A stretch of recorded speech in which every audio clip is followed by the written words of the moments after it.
Harapanmu ku rasakan saat aku menyembah Kau Tuhan.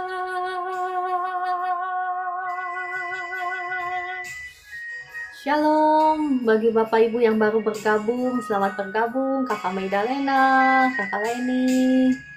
Mari kita memuji Tuhan pagi hari ini. Katakan sangat indah Kau curahkan urapanmu, hadiratmu ku rasakan saat ku sembahkan. Hadiratmu ku rasakan saat ini, saat ini.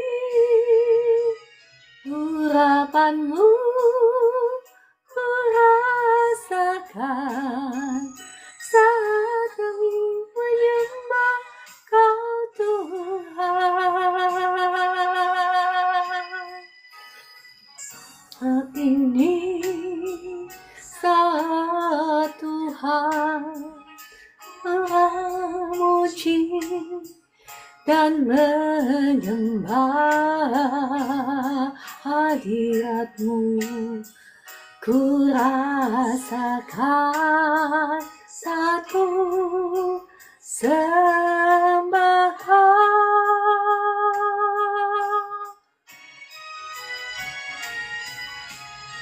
Saat ini saat indah Kau curahkan urapanmu,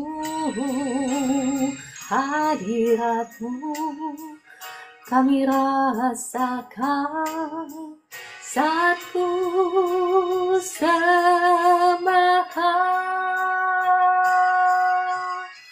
Hadiratmu ku rasakan saat ini, saat ini. Urapanmu kami rasakan saat kami menyembah Kau Tuhan. Shalom, selamat pagi Kakak Estina. Terima kasih sudah share live-nya. Bapak Ibu yang terberkati, boleh bantu tap-tap layar dan boleh share live-nya ya. Terima kasih Bu Esther yang sudah bergabung. Shalom. Apa kabar Ibu Esther? Terima kasih untuk pelayanan doanya pagi hari ini. Hadiratmu kami rasakan saat ku sembahkan.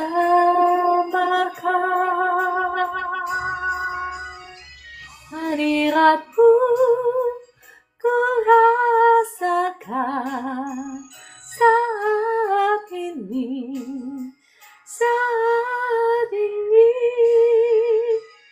Urapanmu kami rasakan saat kami menyembah Kau Tuhan.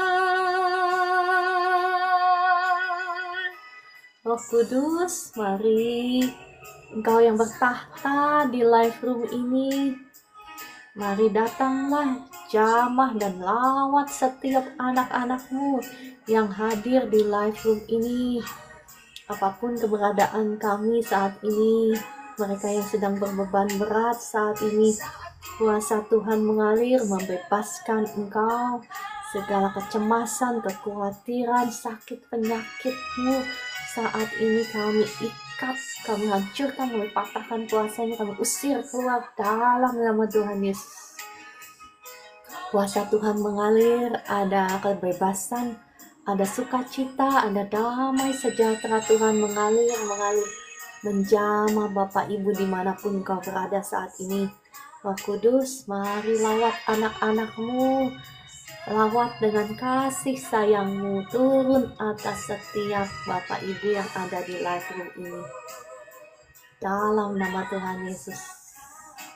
Engkau yang mengalami sakit di bagian tubuhmu saat ini, kuasa Tuhan mengalir, membebaskan engkau. Ada kesembuhan di organ-organ tubuhmu yang sakit sekarang, ada kesembuhan mengalir, membebaskan engkau. Engkau yang lagi sakit kepalamu lagi berat saat ini, saya perintahkan roh-roh jahat yang bikin sakit di kepalamu sekarang keluar dalam nama Tuhan Yesus. Kuasa Tuhan membebaskan engkau, kepalamu udah gak berat lagi, sakit di kepalamu sudah hilang sekarang dalam nama Tuhan Yesus. Terima kasih Roh Kudus, engkau yang sedang sakit lambung saat ini, Roh Kudus jamah lambungmu, sekarang asam lambungmu normal dalam nama Tuhan Yesus. Sakit di lambungmu hilang dalam nama Tuhan Yesus. Engkau yang dadanya sekarang merasa sesak, saat ini kuasa Tuhan mengalir, hancurkan, patahkan setiap belenggu-belenggu kuasa sakit penyakit atas tubuhmu, belenggu kutuk dosa, kutuk sakit penyakit sudah hancur, sudah patah dalam nama Tuhan Yesus. Saya perintahkan kuasa-kuasa jahat, roh-roh jahat yang bikin sesak di dadamu keluar dalam nama Tuhan Yesus. Ada kebebasan, ada kesembuhan sekarang, dadamu udah gak sesak lagi dalam nama Tuhan Yesus. Amin, amin. Terima kasih Tuhan Yesus, terima kasih Roh Kudus, terima kasih untuk jamahanmu atas anak-anakmu. Pagi hari ini kami mau memuji-Mu, menyembah Engkau, memuji dan menyembah hadirat-Mu. Kami rasakan satu sembahkan.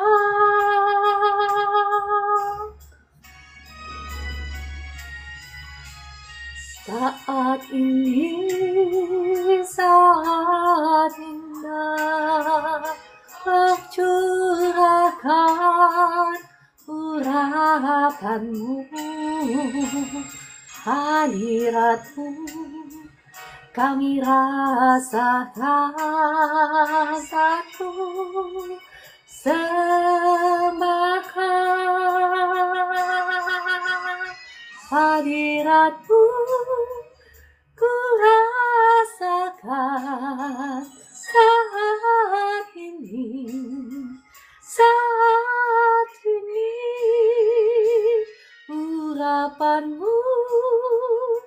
Ku rasakan saat kami menyembah Kau Tuhan.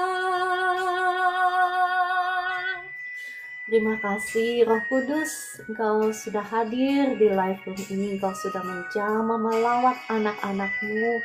Terima kasih Roh Kudus. Sebentar kami mau mendengarkan renungan firman-Mu Tuhan. Mari Roh Kudus kuasai setiap hati, setiap pikiran kami. Hancurkan, patahkan setiap kuasa-kuasa jahat yang hendak mencuri firman-Mu itu dalam hati kami saat ini. Hancur, patah demi nama Tuhan Yesus. Saat ini berikan hati kami hati yang tertuju kepada Engkau saja, kepada firman-Mu, dan berfirmanlah lewat suara hamba-Mu ini. Terangi setiap mata hati kami dengan kebenaran firman-Mu dalam nama Tuhan Yesus. Shalom Bapak Ibu yang dikasihi Tuhan, apa kabar Bapak Ibu semua? Bagi Bapak Ibu yang baru bergabung, salam kenal, salam toleransi ya. Bagi Bapak Ibu yang tidak seiman, Bapak Ibu dikasihi Tuhan Yesus juga. Tuhan Yesus mengasihi Anda semua ya. Tuhan Yesus tidak datang membawa agama, tetapi Tuhan Yesus datang untuk memberikan engkau jalan keselamatan, untuk menyelamatkan engkau. Shalom Kakak Pimpin, Kakak Desi, Ibu Evi ya. Terima kasih Kakak Estina, Kakak Midalena, Kakak Sonta. Shalom, selamat pagi semuanya. Ica, terima kasih ya sudah bergabung. Ya, semuanya terima kasih. Yang baru bergabung, salam kenal. Kakak Berlian, selamat pagi, apa kabar? Oke, Bapak Ibu boleh bantu saya tap-tap layar ya. Kalau terberkati, boleh bantu tap-tap layar. Oke. Shalom semuanya. Morning Ica, selamat pagi. Ya. Oke, saya akan cari lagu yang enak dulu ya. Musik yang enak.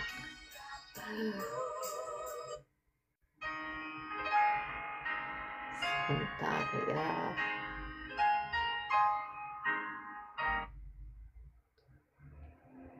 Ya, pagi hari ini kita mau meneruskan pembahasan tentang bagaimana caranya kita mengakses berkat supernatural daripada Tuhan. Ya, dan kemarin kita sudah belajar bahwa untuk mengakses berkat supernatural daripada Tuhan, maka mau nggak mau kita itu harus berjalan dipimpin oleh hukum supernatural. Ya, hukum supernatural adalah firman Allah sendiri, karena firman Allah ini bukan berasal dari dunia, dari alam supernatural. Ya, oleh sebab itu kita mau belajar bagaimana menghidupi hukum-hukum supernatural. Ya, kemarin saya sudah bahas sedikit bahwa ya bagi Bapak Ibu yang baru bergabung supaya nggak ketinggalan, bahwa hukum supernatural itu ya beda dengan hukum dunia. Kalau hukum dunia berkata hemat pangkal kaya, setuju? Ya, itu kata dunia ya. Kalau kata firman Tuhan apa? Ada orang yang menyebar-nyebar hartanya tetapi bertambah kaya. Ada orang yang menghemat secara luar biasa tetapi selalu berkekurangan. Nah, saat ini saya mau membagikan jalan kebenaran Tuhan ya, jalan-jalannya Tuhan.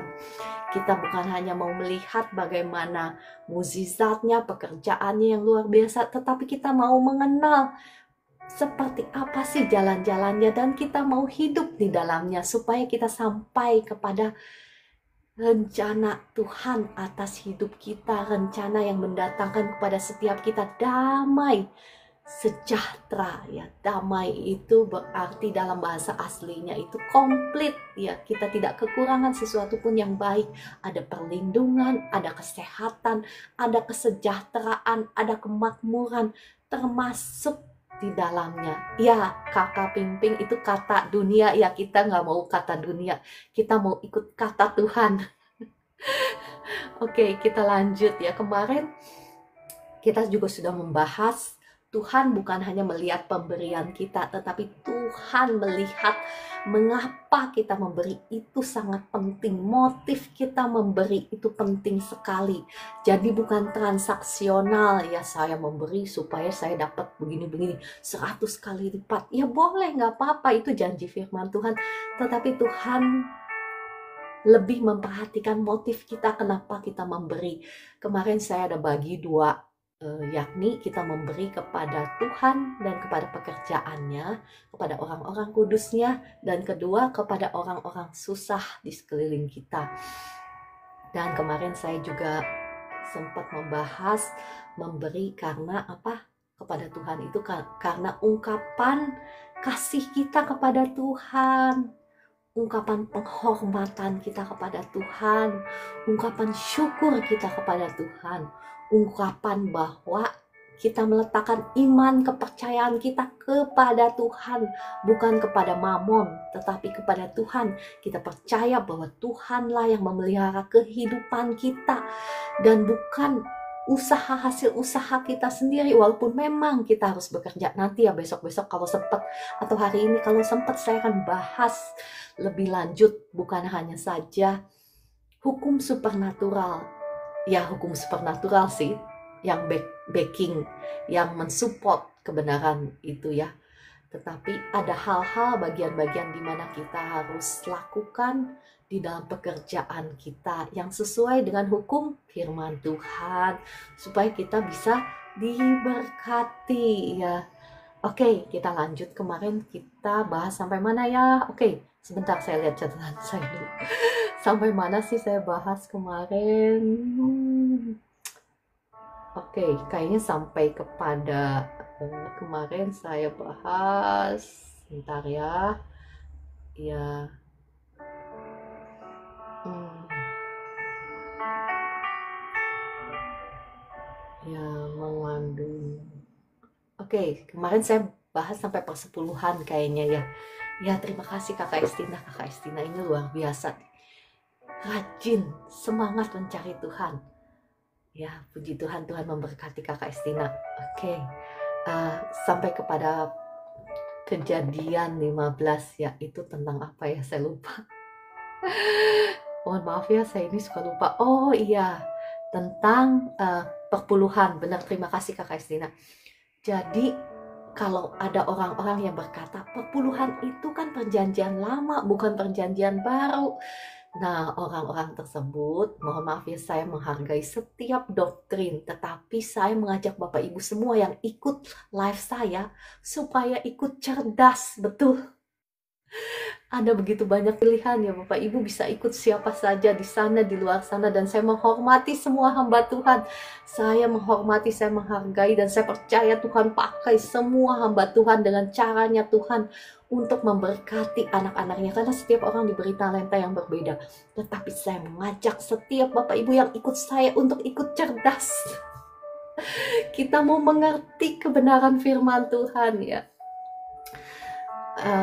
Di sini dikatakan Abraham ya, di Kejadian 14 ayat 18-20 itu diajarkan bagaimana Abraham itu memberikan persepuluhan kepada imam, seorang imam yang dikatakan Melkisedek. Melkisedek ini tidak diceritakan asal usulnya, tetapi dia diceritakan ya dari yang awal dan yang akhir. Kita berbicara tentang supernatural ya, sesuatu yang di luar nalar, di luar akal. Nah, dan saya mau tunjukkan satu firman Tuhan kepada Bapak Ibu, bahwa Tuhan Yesus itu kita kan dicangkokkan menjadi anak-anak Abraham dari Tuhan Yesus. Karena kita percaya kepada Tuhan Yesus, jadi kita diangkat menjadi anak-anak Abraham secara rohani. Nah, saya mau bacakan kenapa perpuluhan juga sebetulnya berlaku untuk kita di Ibrani 7 ayat 15-17 ya. Saya bacakan Ibrani 7 ayat 15-17. Dan hal itu jauh lebih nyata lagi jikalau ditetapkan seorang imam lain menurut cara Melkisedek. Ingat ini Melkisedek, di mana Abraham memberikan persepuluhannya kepadanya, yang menjadi imam bukan berdasarkan peraturan-peraturan manusia, tetapi berdasarkan hidup yang tidak dapat binasa. Sebab tentang dia diberi kesaksian, engkau adalah imam untuk selama-lamanya menurut peraturan Melkisedek. Engkau di sini menunjuk kepada Tuhan Yesus. Tuhan Yesus adalah imam ya, menurut order itu ya, order ya, peraturan Melkisedek. Jadi sebetulnya kalau Abraham hanya memberikan persepuluhan kepada Melkisedek, ini adalah sebetulnya ya bentuk satu ucapan syukur kita kepada Tuhan. Jadi kita juga sebetulnya seyogyanya. Cuman saya tidak di sini saya tidak mau berdebat ya kepada Bapak Ibu. Kalau engkau memang belum apa ya, belum digerakkan Tuhan, atau belum sampai pemahamanmu belum sampai ke sini, nggak apa-apa ya. Jangan ini sebagai sesuatu yang menghakimimu, jangan ya. Pemberian itu harus dengan sukacita. Nanti saya akan bahas lebih lanjut ya. Jadi kalau engkau belum sejahtera, kalau engkau merasa kepaksa, jangan ya, karena Tuhan nggak butuh uangmu. Tuhan gak butuh uangmu ya. Setiap pemberian kita ini sebetulnya untuk manfaat kita sendiri, bukan untuk Tuhan. Nanti saya akan bacakan ayatnya ya, supaya kita sama-sama paham. kita mau belajar. Oke, ini mengenai perpuluhan. Saya berhenti sampai di sini. Perpuluhan itu ketika kita entering into a covenant. Kita memasuki sebuah perjanjian di mana Tuhan akan memelihara kita, di mana Tuhan akan melindungi kita bahkan dari pencuri-pencuri. Saya udah bacakan belum sih kitab Maleakhi 3 ayat 10 sampai 12. Saya kembali merefresh ya kepada Bapak Ibu. Kenapa perpuluhan itu penting? Ya, bawalah seluruh persembahan persepuluhan itu ke dalam rumah perbendaharaan supaya ada persediaan makanan di rumahku, dan ujilah aku firman Tuhan semesta alam. Apakah aku tidak membukakan bagimu tingkap-tingkap langit dan mencurahkan berkat kepadamu sampai berkelimpahan? Di firman Tuhan itu, kalau muji Tuhan itu berdosa, betul apa betul ya? Kalau muji Tuhan itu berdosa, ya kan? Ngetes Tuhan itu berdosa. Tetapi satu-satunya di mana Tuhan menuliskan firman Tuhan supaya muji Tuhan adalah di kitab ini, Maleakhi 3 ayat 10, ketika kita memberikan persembahan kepada Tuhan. Mohon maaf ya Bapak Ibu yang gak setuju, gak apa-apa ya, saya tidak minta Bapak Ibu untuk memberikan persepuluhanmu kepada saya, karena saya bukan pendeta, saya juga bukan gereja. Bapak Ibu gak usah khawatir, saya minta-minta dari Bapak Ibu ya. Ya, terima kasih Kakak Desi, Maleakhi 3 ayat 11 ya. Saya tidak minta dari Bapak Ibu, saya bukan gereja dan saya bukan hamba Tuhan. Bapak Ibu mau percaya firman Tuhan, monggo. Karena yang ngomong bukan saya yang ngomong, itu firman Tuhan. Kalau mau protes sama Tuhan, monggo, silakan, itu hidupmu sendiri ya. Saya tidak berdebat di sini, saya hanya memberitakan kebenaran firman Tuhan. Saya sudah share sama Bapak Ibu. Kalau masalah 10% aja Bapak Ibu masih gimana gitu ya, saya nggak menghakimi ya, tetapi ya jikalau kita sungguh-sungguh mengasihi Tuhan, bukan hanya 10%. Kalau Tuhan suruh kasih 200%, kalau Tuhan suruh kosongin rekening bank pun akan kita lakukan kalau kita sungguh-sungguh mengasihi Tuhan. Dan Tuhan sudah bawa saya ke situ berkali-kali. Jadi kalau Bapak Ibu mau berdebat mengenai perpuluhan ya, wah, itu Bapak Ibu harus kembali kepada Tuhan. Itu urusanmu dan Tuhan. Jadi satu-satunya ayat di mana Tuhan ya berkata, ujilah aku, ini adalah masalah pemberian.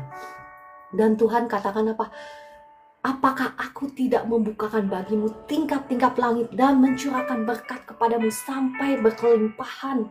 Dan di sini ada janji proteksi Tuhan di mana aku akan menghardik bagimu belalang pelahap supaya jangan dihabisinya hasil tanahmu, dan supaya jangan pohon anggur di padang tidak berbuah bagimu, firman Tuhan semesta alam. Bukan hanya sampai di situ, Tuhan berkata engkau akan disebut berbahagia.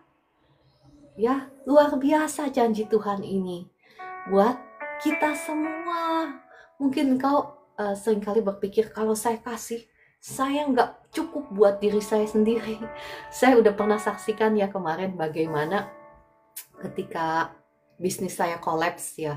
Kolaps, saya nggak punya penghasilan, tetapi saya ini punya komitmen setiap minggu saya kasih kolekte itu sekian gitu. Jumlahnya memang besar ya, cukup besar. Tetapi ya seperti kesaksian saya kemarin, bagaimana Tuhan mencukupkan ya. Jadi saya ada uang tunai di dalam amplop. Mungkin saya nggak share lagi ya kesaksiannya karena banyak pembahasan yang harus saya bahas.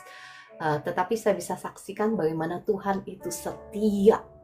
Dia itu sungguh-sungguh setia ketika engkau mengutamakan Tuhan, ketika engkau percaya bahwa Tuhanlah sumber pemeliharaanmu, sumber keuanganmu, sumber yang akan memberkati engkau. Ya, jangan berpikir dari hasil kerjamu, hasil gajimu ya. Saya mendengar ada satu kesaksian seorang penjual ketoprak di gerobak ya. Ini kesaksian beneran, tapi saya mendengar, saya nggak langsung dari dia, bagaimana dia bisa menyekolahkan anaknya sampai ke luar negeri. anaknya itu kalau nggak salah banyak 4 atau 5 saya lupa. Dan hamba Tuhan yang nanya sama dia bingung, super bingung. Tetapi hamba Tuhan ini belajar dari si penjual ketoprak ini bagaimana dia setia beribadah kepada Tuhan, setia mencari Tuhan, selalu mengucap syukur kepada Tuhan, dan selalu rajin memberi perpuluhannya kepada Tuhan. Tetapi apa yang terjadi? Anak begitu banyak ya, dengan hanya penghasilan gerobak, jualan gerobak, tetapi bisa mencukupkan seluruh kebutuhan keluarganya, bahkan ya klien anaknya sampai ke luar negeri, anaknya dapat beasiswa sekolah di luar negeri. Tuh kan, Tuhan itu memelihara dengan caranya sendiri. Jangan andalkan ya kekuatan tanganmu untuk mencukupkan seluruh keperluanmu. Andalkan Tuhan. Tuhan itu bisa ngirim berkat dari mana-mana kalau Tuhan mau, Tuhan gerakan. Dikatakan hati raja itu ada di tangan Tuhan, dan dia mengalirkannya kemana dia mau. Hati orang-orang yang berpengaruh di sekelilingmu, Tuhan yang menggerakkannya. Jadi kalau engkau butuh, engkau susah, jangan nangis-nangis, ngemis-ngemis minta orang bantu. Jangan ya Bapak Ibu. Kalau mau ngemis-ngemis sama Tuhanmu yang sanggup menggerakkan orang-orang di sekelilingmu untuk menolong engkau. Ya, percaya Bapak Ibu, saya mengajak Bapak Ibu, ayo kita bangkit, bangun imanmu. Oke, lanjut ya. Oke, mengenai persepuluhan, udah ya, saya lanjut kepada topik berikutnya. Mungkin Bapak Ibu seringkali mendengar, kalau saya berdoa juga kan saya suka berdoa seperti ini. Tuhan akan mencukupkan engkau ya menurut kekayaan di dalam kemuliaan Tuhan. Sering kan Bapak Ibu kan dengar firman Tuhan ini, ya ada ya di mana dimensi di mana kuasa Tuhan bisa mengalir ketika hamba Tuhan yang diurapi Tuhan mengutarakan firman Tuhan, mendeklarasikan firman Tuhan, ada dimensinya. Jadi kita jangan membatasi kuasa Tuhan.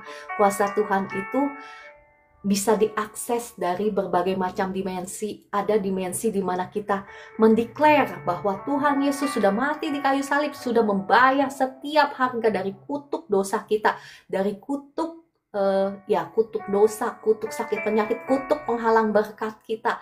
Ada dimensinya di mana kita bisa mengakses kuasa Tuhan, berkat Tuhan dari darah Yesus. Tetapi ada dimensi di mana kita bisa memasuki berkat Tuhan ketika kita menjadi pelaku-pelaku firman Tuhan, dan ini adalah sangat kuat ya, karena ketika kita menjadi pelaku firman Tuhan, kita entering into a covenant, kita memasuki sebuah perjanjian, dan Tuhan itu setia, akan selalu membela janji firman-Nya.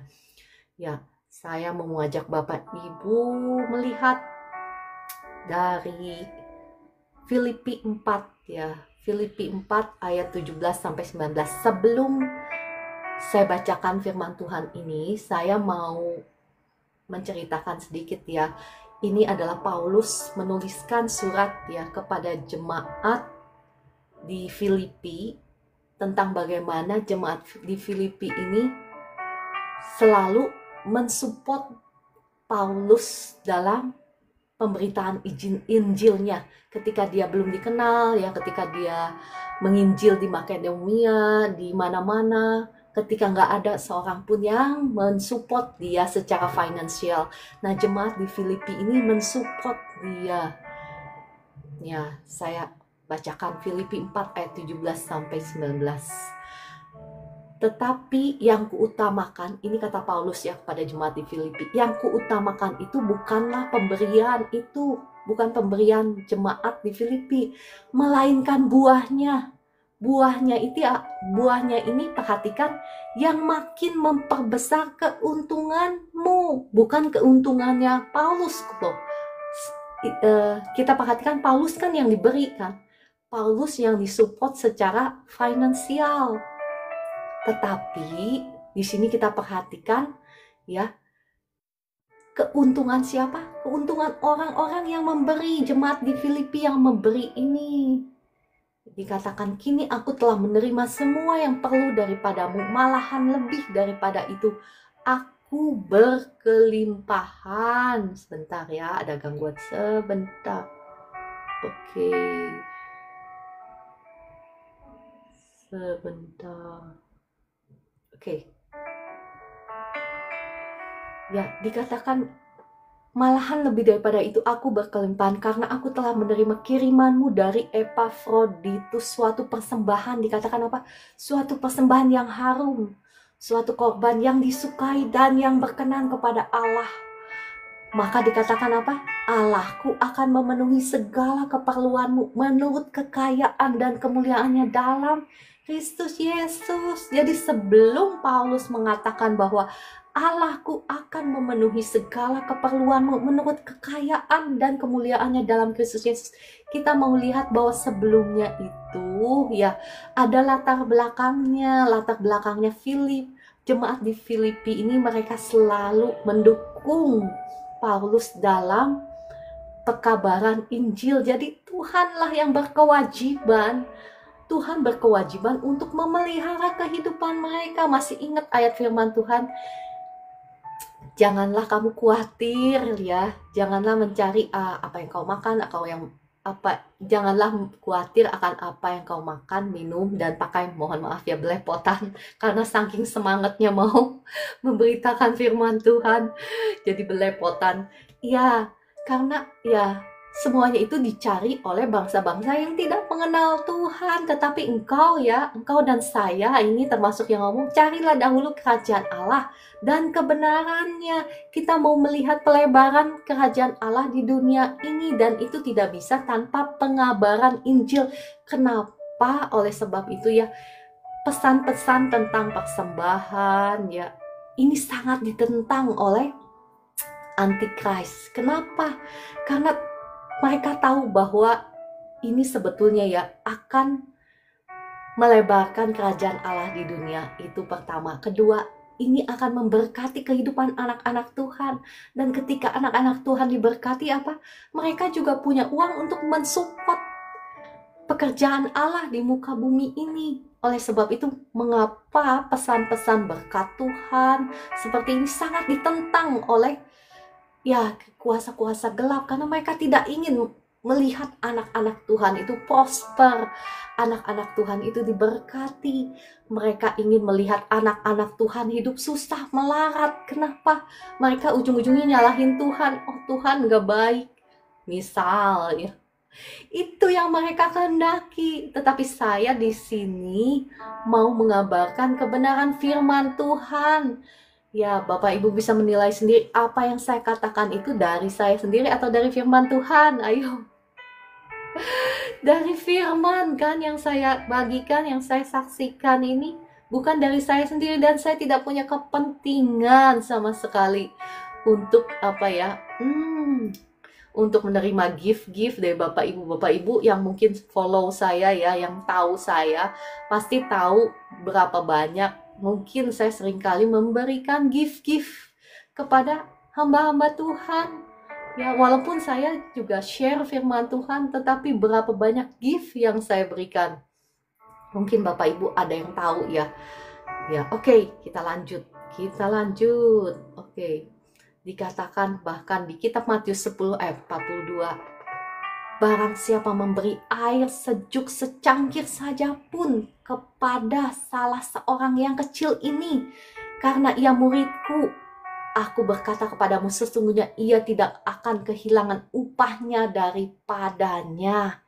Ya, terima kasih Kakak Estina. Ya, saya di sini saya bukan mau menyombongkan diri, enggak sama sekali ya, saya sama sekali enggak, karena saya juga enggak bisa memberi kalau bukan Roh Kudus yang menggerakkan ya. Saya nanti akan doa biar Roh Kudus yang memberikan Bapak Ibu semua ini roh murah hati, roh kemurahan hati ya, karena tanpa Roh Kudus kita nggak bisa murah hati. Jangan berusaha dengan kekuatanmu sendiri, kita nggak bisa. harus mengandalkan kuasa Roh Kudus ya. Di sini dikatakan engkau tidak akan kehilangan upahmu walaupun hanya memberikan secangkir air. Ya, ini setiap pemberian kita yang kita berikan itu untuk memberkati, untuk keuntungan kita sendiri. Kalau pedagang ya bicaranya untung rugi. Tetapi di sini saya mengajarkan bukan transaksional ya. Ketika engkau memberi karena engkau mengasihi Tuhan, karena engkau ingin menghormati Tuhan, karena engkau ingin membuktikan bahwa engkau percaya kepada Tuhan lebih daripada kepada mamon, karena engkau membuktikan bahwa engkau percaya kepada pemeliharaan Tuhan atas hidupmu, bukan karena kekuatanmu sendiri ya. Oke, lanjut. Saya mau memberitakan satu kebenaran firman Tuhan di ayat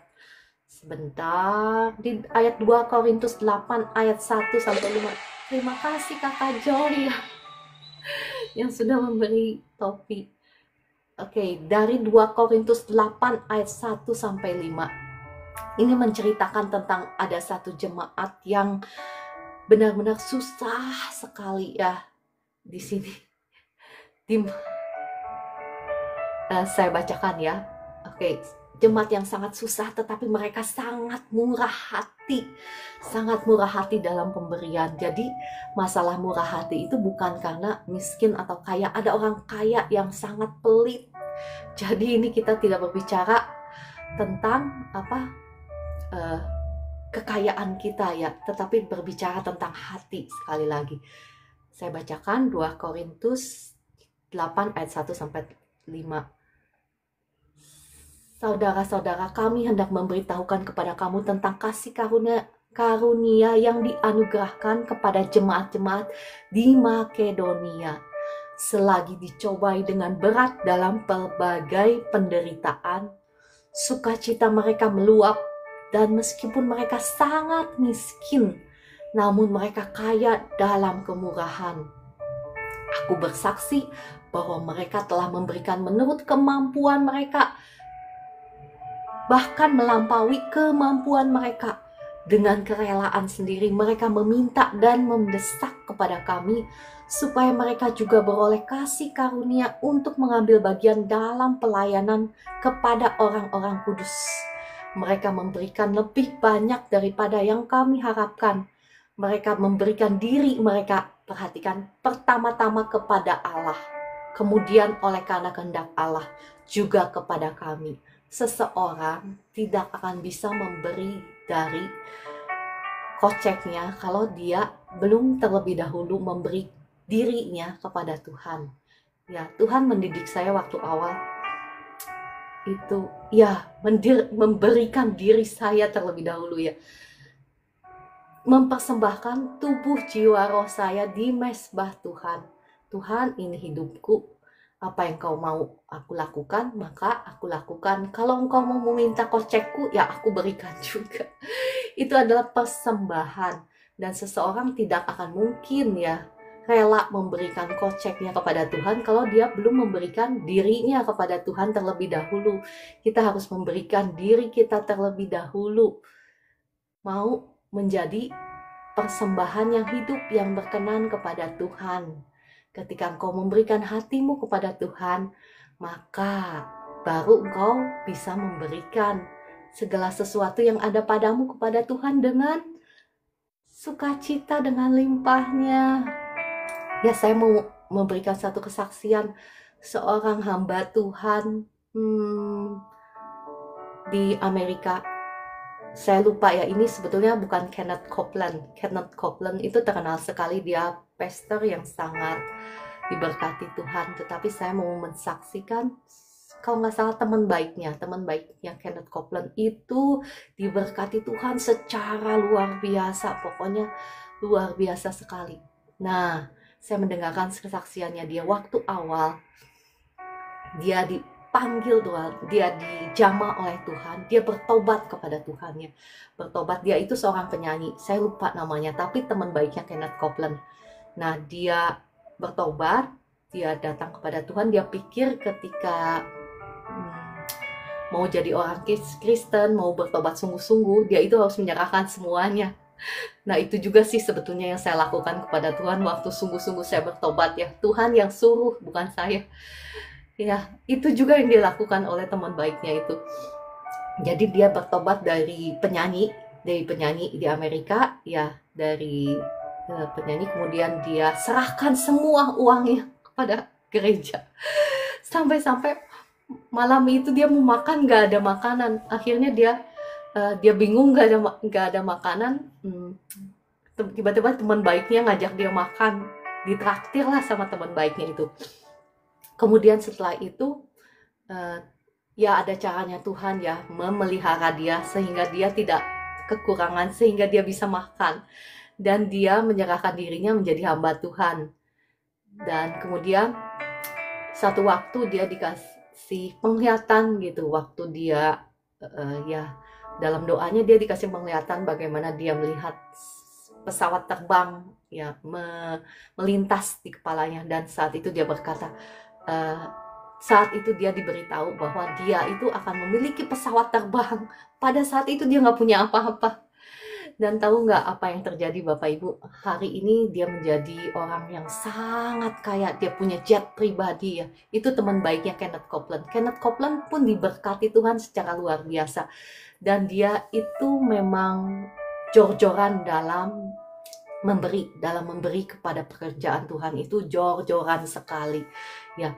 Dan saya mau katakan di dunia roh ini semuanya, segala sesuatunya tidak tersembunyi, bisa kelihatan ya.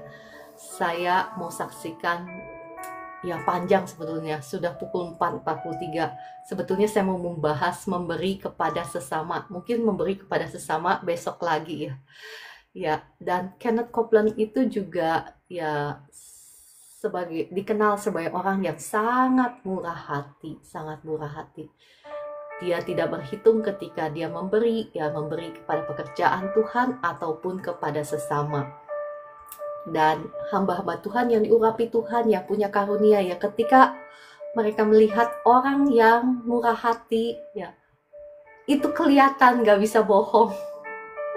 Sama orang yang pelit itu berbeda ya. Kalau orang dunia berkata auranya, tetapi kalau ya mereka orang-orang yang dikaruniai Tuhan penglihatan bisa melihat. Ada salah satu hamba Tuhan ketika melihat saya ya langsung dia bisa melihat, langsung melihat saya, langsung dia bisa melihat bahwa ya urapan yang ada di ya Kenneth Copeland itu ada di saya juga ya. Saya nggak menyombongkan diri, enggak. Saya cuma memberitahukan kebenaran firman Tuhan kepada Bapak Ibu bahwa di dunia roh ini nggak bisa bohong gitu. Orang yang murah hati, orang yang pelit ketahuan. Dan kalau Tuhan aja tahu, nggak usah Tuhan, hamba-hambanya aja tahu, masa sih setan nggak tahu ya. Kita harus mengerti ada satu forces itu apa ya? Kuasa, power yang menarik berkat Tuhan ya. Dan saat ini saya tidak bicara tentang transaksional, saya berbicara tentang hati. Karena Tuhan itu melihat hati. Sekali lagi, Tuhan melihat hati. Motivasi engkau memberi itu penting. Saya bilang kan, memberi kepada Tuhan, kepada pekerjaannya, karena kita mengasihi Tuhan. Saya sudah saksikan minggu lalu atau 2 minggu yang lalu, saya lupa, saya ditegur Tuhan karena saya mulai kendor dalam memberi kepada pekerjaan Tuhan. Saya ditegur Tuhan itu cuma satu kalimat aja, tapi langsung kena ke hati. Sebegitukah engkau mengasihi aku? Hanya sebegitukah engkau mengasihi aku? Ya, jadi sekali lagi berkata tentang hati kita, seberapa besar kita mengasihi Tuhan, seberapa besar kita mengasihi pekerjaannya. Sekali lagi kita mau balik lagi ke firman Tuhan di 2 Korintus 8 ayat 1-5 ini ya. Bagaimana orang yang sangat miskin di Makedonia ini ingin memberi, bahkan memberi dengan sukacita, bahkan melampaui kemampuan mereka. Sebetulnya mereka itu dikatakan di sini diberikan kasih karunia, ya, kasih karunia. Bahkan untuk memberi pun kita butuh kasih karunia. Tanpa kasih karunia Tuhan, tanpa perkenanan Tuhan, kita tidak akan bisa memberi. Percaya deh Bapak Ibu, kalau kita hanya ngandalin kekuatan kita sendiri, kita ini dasarnya manusia itu pelit, termasuk saya yang ngomong juga gak bilang wah saya gimana, enggak, termasuk saya yang ngomong. Pada dasarnya kita itu selfish, mementingkan diri sendiri, pelit, dan khawatir, takut buat sendiri gak cukup ketika kita memberi. Jadi untuk memberi pun kita butuh kasih karunia Tuhan. Nanti sebentar ya, sebelum saya menutup, saya akan berdoa bagi Bapak Ibu supaya kasih karunia Tuhan juga turun atas Bapak Ibu semua, sehingga Bapak Ibu juga menjadi pribadi-pribadi yang suka memberi, memberkati pekerjaan Tuhan. Besok saya akan bahas memberi untuk sesama, ya. Kalau Tuhan berkenan, besok saya akan mengajar hal itu. Sebetulnya kasih karunia yang diberikan kepada jemaat-jemaat di Makedonia ini, ya, ini sebetulnya adalah, ya Bapak Ibu boleh percaya atau enggak, tetapi saya percaya ini adalah jalan Tuhan bagi Tuhan untuk memberkati jemaat di Makedonia ini supaya mereka keluar dari kemiskinan, yakni ketika mereka diberikan kasih karunia untuk memberi. Sebetulnya banyak kesaksian saya ya, bagaimana Tuhan menuntun saya keluar dari hutang piutang, bagaimana titik puncak pertobatan saya ketika, ya saya memang udah Kristen dari ya puluhan tahun yang lalu, tetapi titik puncak pertobatan saya ketika Tuhan menyuruh saya, udah pukul 4:48 besok lagi aja ya, bagaimana Tuhan menuntun saya untuk ya bertobat sama seperti Maria, ya, memberikan segala sesuatu yang paling berharga dalam hidupmu saat ini. Mungkin yang berharga dalam hidupmu bukan uang, saya nggak tahu. Mungkin yang berharga dalam hidupmu mungkin waktu. Nah itu yang Tuhan mau, karena Tuhan tidak mau diduakan. Tuhan itu adalah, bukan hanya Tuhan itu adalah kasih. Kita hanya seringkali berpikir Tuhan adalah kasih. Iya, Tuhan adalah kasih, betul, setuju 200%. Tetapi Tuhan juga Tuhan yang pencemburu. Ya, dikatakan roh yang ada di dalam kita diingininya dengan cemburu. Ya, sekarang apa yang paling berharga dalam hidupmu? Kenapa Tuhan minta Abraham untuk mempersembahkan Ishak? Kenapa Tuhan tidak meminta Abraham untuk mempersembahkan harta? Karena Abraham itu, bagi Abraham harta nggak terlalu penting. Karena bagi Abraham saat itu yang paling penting bagi dia adalah keturunan. Iya Kakak Desi, Tuhan tidak ingin diduakan itu. Tuhan berbicara ini bukan berbicara tentang persembahan, tentang memberi supaya kita diberkati, bukan sebetulnya. Kalau Bapak Ibu kayak Kakak Desi paham ya, bahwa ini berbicara tentang Tuhan itu adalah Tuhan yang pencemburu. Dia tidak ingin diduakan. Dia melihat isi hati kita, siapa yang kita kasihi sih. Ini berbicara tentang kasih. Di mana engkau letakkan kasihmu? Siapa yang kau utamakan dalam hidupmu? Apa yang kau utamakan dalam hidupmu? Ya, apakah engkau mengutamakan uang lebih daripada Tuhan? Ini berbicara tentang hati kita, bukan berbicara tentang pemberian. Apakah mungkin engkau tidak mengutamakan uang, atau mungkin engkau mengutamakan waktu? Bagi engkau mungkin waktu yang lebih penting dalam hidupmu. Atau mungkin bagi engkau kekasihmu yang lebih penting daripada Tuhan. Engkau memilih untuk misalnya, saya nggak mau menghakimi ya, misalnya kalau udah jelas-jelas Tuhan bilang jangan merit sama dia, tetapi engkau masih mau, itu berarti engkau sudah, mohon maaf saya nggak mau menghakimi, tetapi berarti kita lebih mengutamakan hal-hal lain dibandingkan Tuhan ya. Tuhan firman-Nya harus menjadi yang terutama dalam hidup kita.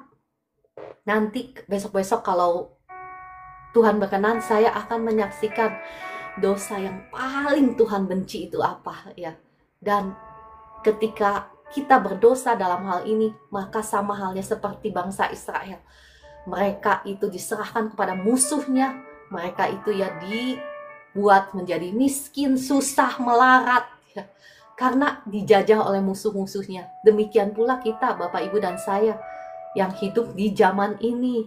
Musuh-musuh kita adalah penguasa-penguasa jahat, pemerintah-pemerintah, roh-roh jahat di udara yang mencuri, membunuh, membinasakan kehidupan kita. Oke, kayaknya saya tutup sampai di sini ya pembahasan firman Tuhan hari ini. Saya percaya firman Tuhan ini sudah membukakan mata hati kita, sudah ya memberkati setiap Bapak Ibu yang ada di sini. Shalom Pak Susanto, apa kabar? Ya, inikah Pak Susanto yang saya doakan yang waktu itu sakit atau bukan ya? Mohon maaf, ada banyak Pak Susanto jadi saya lupa. Ya, terima kasih semuanya. Mari kita berdoa. Bapa di surga, Tuhan Yesus Roh Kudus, terima kasih untuk kebenaran firman-Mu yang memerdekakan setiap mata hati kami. Biarlah saat ini mata hati kami boleh terbuka mengerti kebenaran firman-Mu. Kami percaya Engkau adalah Bapa yang sangat baik, Bapa yang sangat murah hati, Bapa yang ingin melihat setiap anak-anaknya hidup diberkati, hidup di dalam kesejahteraan, di dalam kesehatan, di dalam kemakmuran, di dalam kebahagiaan. Itu adalah isi hati dari Bapa kita yang di surga untuk setiap kita anak-anaknya. Nah, oleh sebab itu, Roh Kudus, mari Engkau mampukan setiap kami untuk menjadi pelaku-pelaku firman-Mu. Jikalau selama ini kami hidup menduakan Engkau, jikalau selama ini kami lebih percaya kepada materi daripada kepada Engkau, jikalau selama ini kami lebih mengandalkan usaha kami sendiri daripada kepada Engkau, Tuhan, jikalau selama ini kami sudah khawatir, kami sudah gagal di dalam kami menyerahkan iman kami, percaya kami kepadamu, saat ini kami mohon ampun. Bapak Ibu yang mau didoakan, taruh tanganmu di dada sebagai bukti, sebagai respon bahwa engkau percaya dan sebagai respon pertobatanmu. Dah Yesus saat ini ampuni, sucikan, kuduskan tubuh jiwa rohmu, hancurkan, patahkan setiap belenggu dosa dalam hidupmu, belenggu kutuk-kutuk dosa atas hidupmu hancur, sudah patah atas hidupmu. Belenggu roh, penyembahan berhala, penyembahan mamon, penyembahan uang, hancur patah atas hidupmu. Belenggu roh najis, roh perjinahan, hancur patah atas hidupmu demi nama Tuhan Yesus. Belenggu kutuk sakit penyakit atas hidupmu saat ini sudah hancur, sudah patah dalam nama Tuhan Yesus.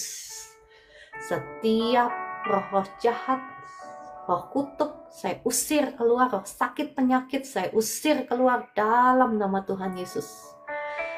Saya berdoa, Bapa di surga, kiranya Engkau berkasihan, Engkau memberikan setiap kami kasih karunia. Kasih karunia supaya kami juga menjadi pribadi-pribadi yang suka mengucapkan syukur kepada Tuhan. Lewat ungkapan pemberian kami, kami menjadi orang-orang yang menghormati Tuhan. Kami menyadari bahwa segala sesuatu yang kami miliki berasal daripada Tuhan. Dan kami menjadi pribadi-pribadi yang mengasihi Tuhan lebih daripada apapun yang ada di dunia ini. Kami menjadi anak-anak Tuhan yang berkenan kepada Tuhan. Dalam nama Tuhan Yesus. Saya berdoa untuk Ibu Evi Lampus. Ibu Evi Lampus mau didoakan, mau naik ke atas, atau mau didoakan mau naik ke atas kah? Saya naikkan ya.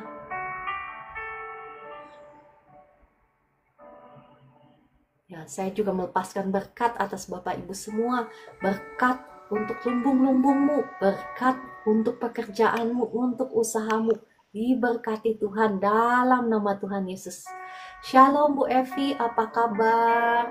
Bu Evi bisa buka kamera nggak? Kan selama ini kenal tapi nggak kenal wajahnya. Bu Evi belum bisa kayaknya ya. Shalom Bu Evi. Sebentar, suaranya nggak keluar. Shalom Bu Evi. Kedengaran kah suara saya? Shalom.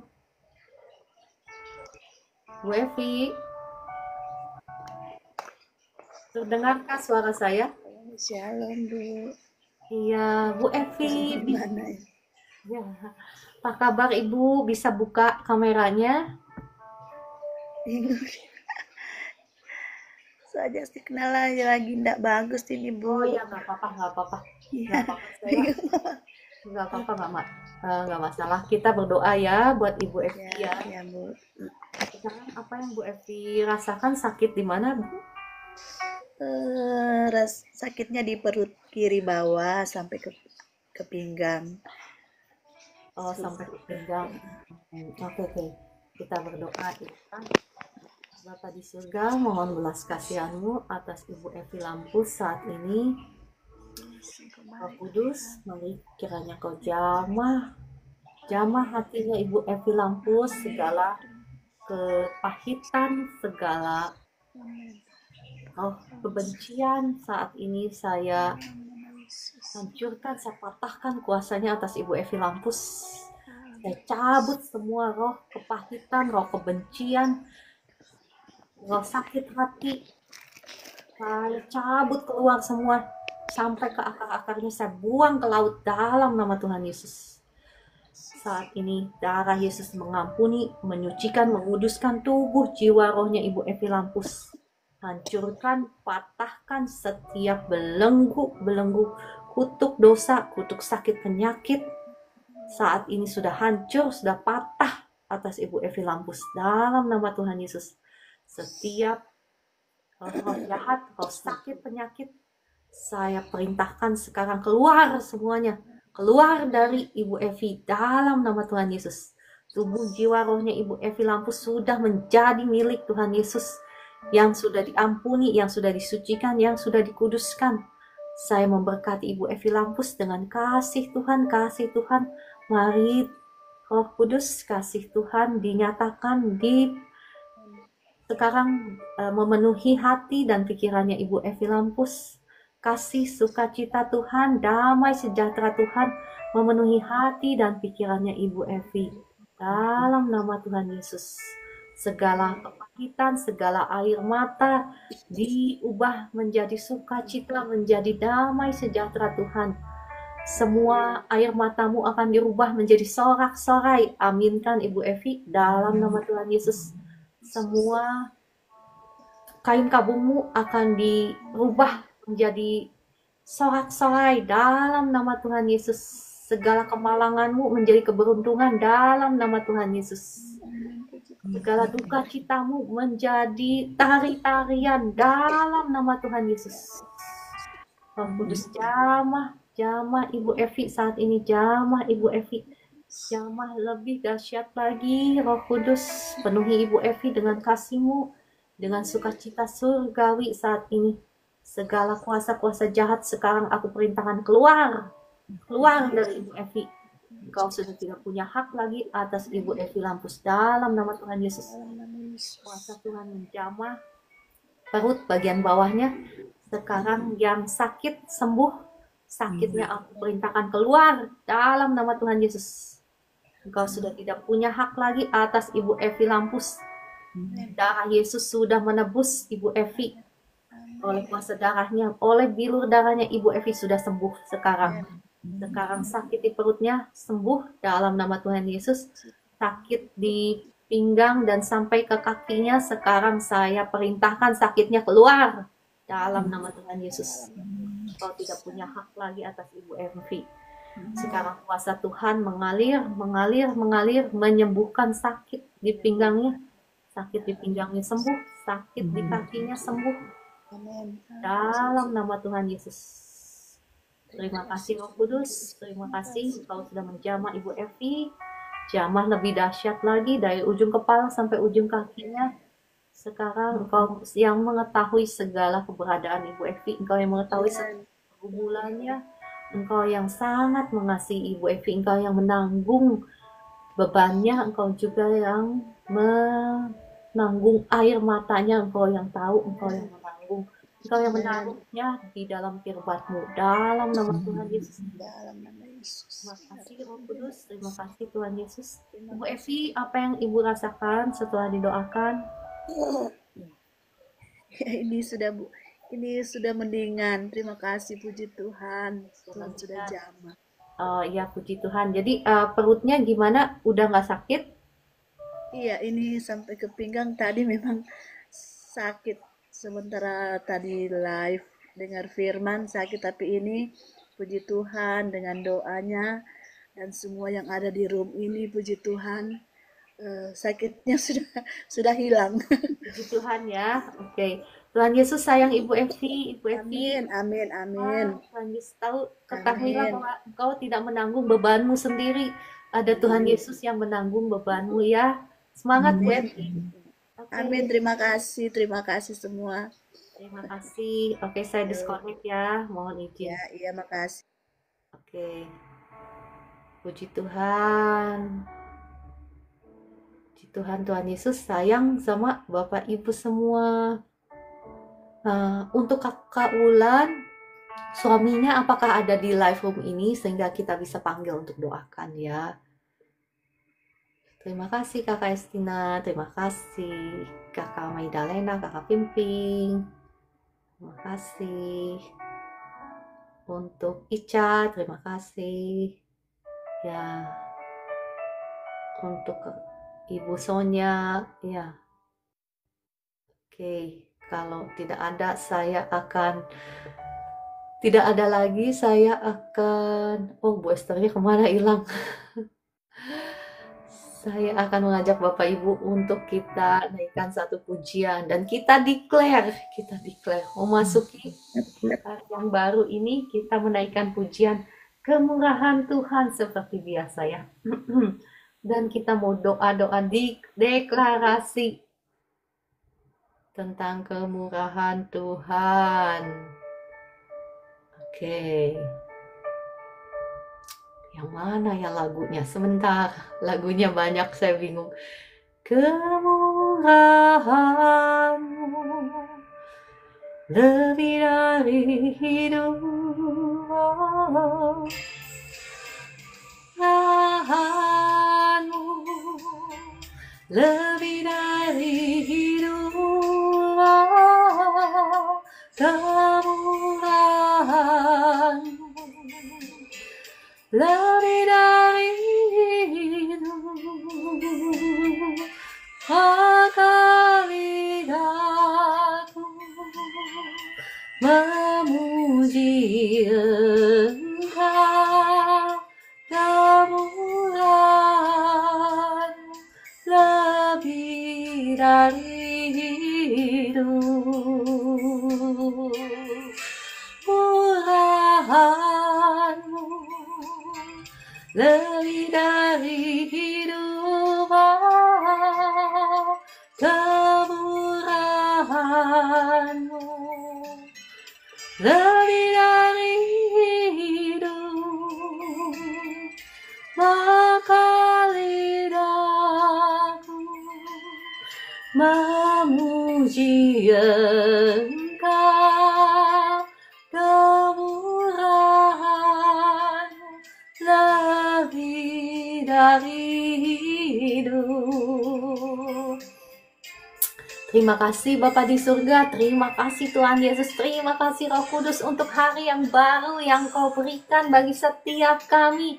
Apapun keberadaan kami memutuskan untuk mengucap syukur, untuk memuji Engkau karena Engkau Tuhan Allah yang setia, karena Engkau Tuhan yang baik. Kami percaya hari ini kami akan melihat kebaikan-Mu dan kebaikan-Mu seperti yang tertulis di firman-Mu. Begitu besar kebaikan yang sudah Engkau persiapkan bagi orang-orang yang takut akan Engkau. Begitu dahsyatnya kebaikan-Mu dan kami akan melihatnya di negeri orang yang hidup. Kami akan melihat kebaikan Tuhan, kemurahan Tuhan yang mengejar-ngejar setiap kami di sepanjang jalan kehidupan kami. Terima kasih Tuhan Yesus untuk berkat-Mu yang Kau curahkan berkelimpahan atas setiap hidup kami, sehingga kami menjadi orang-orang yang memberkati orang-orang di sekeliling kami, dimanapun Engkau tempatkan kami menjadi berkat. Terima kasih Tuhan, Engkau yang memberkati, bahkan bukan hanya kehidupan kami, tetapi anak cucu kami diberkati Tuhan. Anak cucu kami menjadi anak cucu yang perkasa di bumi. Kekayaan dan kemuliaan ada di dalam rumah kami, dan kebenaran kami tetap sampai selama-lamanya. Terima kasih Tuhan Yesus, Engkau baik, Engkau dahsyat, Engkau sungguh dahsyat. Hari ini kami akan melihat mukjizat Tuhan digenapi dalam kehidupan kami. Kami akan melihat terobosan, kami akan melihat kemenangan demi kemenangan. Hari kami akan memasukinya dengan tari-tarian, dengan puji-pujian kepada Tuhan. Dalam nama Tuhan Yesus. Amin, amin, amin, amin. Amin, amin, amin. Semangat Bapak Ibu ya. Begitulah kita harus memulai hari kita ya. Jangan memulai hari kita dengan komplain, dengan keluhan. Tapi memulai hari kita dengan deklarasi iman kita ya. Dengan sukacita katakan, penyakit, hai sakit penyakit, engkau tidak punya hak lagi dalam tubuhku. Hai sakit penyakit, engkau sudah dikalahkan oleh darah Yesus. Aku akan hidup dan menceritakan kebaikan Tuhan. Aku akan hidup dan memberitakan perbuatan Tuhan yang ajaib. Ya, itu Bapak Ibu, mari ya doa deklarasi mengawali hari ya. Terima kasih ya siapa tadi yang memberikan gift-giftnya. Tuhan Yesus memberkati. Oke, sudah pukul 5.08. Oleh sebab itu saya mengakhiri iman tanpa perbuatan adalah kosong. Betul, Pak Susanto setuju. Iman tanpa perbuatan adalah kosong. Makanya ya kalau Bapak Ibu ikut live saya itu, saya membahas dari semua sisi. Ada saatnya dimana kita doa deklarasi ya, tapi ada saatnya dimana kita harus menjadi pelaku-pelaku kebenaran firman Tuhan. Jangan hanya doa deklarasi tanpa berbuat kebenaran. Dari hidup maunya sih terus nyanyi muji Tuhan, tetapi sudah pukul 5.09. Saya mohon diri dulu ya Bapak Ibu. Semangat, Tuhan Yesus mengasihi Bapak Ibu semua. Tuhan Yesus memberkati Bapak Ibu semua, dan sampai jumpa besok pagi pukul 4 pagi. Shalom semuanya.